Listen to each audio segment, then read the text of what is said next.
Again, got another 3 pictures now with our nicely neatened up Photoshop page. The first one is a picture of a bride, obviously. This is how it came out of the camera, and this is what we turned it into. The 3 noticeable things are the lighting, because the light came from directly behind where I was standing. This is at the lawn in Rochford upstairs, and there's a window behind, and the light gets quite weak by the time it gets to where that pillar is. The annoying bits are the reflection in that painting. It's covered in glass, and it's reflecting the light, a streak of light coming from this window here, and the fire exit sign. That's always has to be got rid of.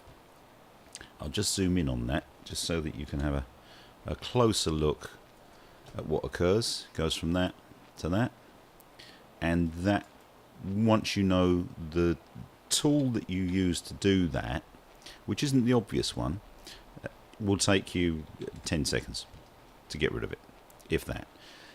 In fact, to doctor this whole picture to get it to what the bride finally saw would take, even from somebody starting on their first day, once you've got the hang of it, 10 minutes at the very most. Once you've got the hang of it, 3 or 4 minutes. Alright, so let's go to the next picture. This one, now I don't know why, but ladies tend to like doing this kind of thing.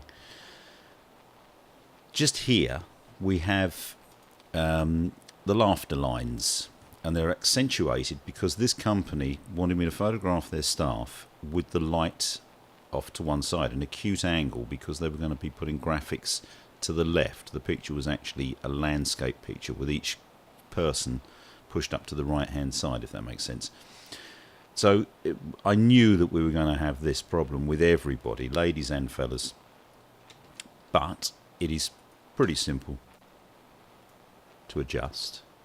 The trouble is, if you adjust too much, you just end up with a featureless face.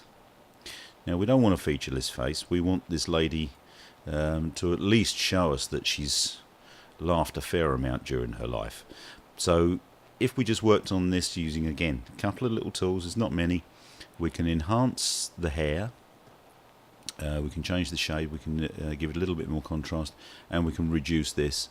We lost a little bit of detail in her fair hair because there was a window directly behind with no blind. We couldn't really stop that extraneous light going on top, but we can go from that to that, and that won't take you long at all. And everybody that you photograph and show their picture will love you forever. Let's have a look at the next one.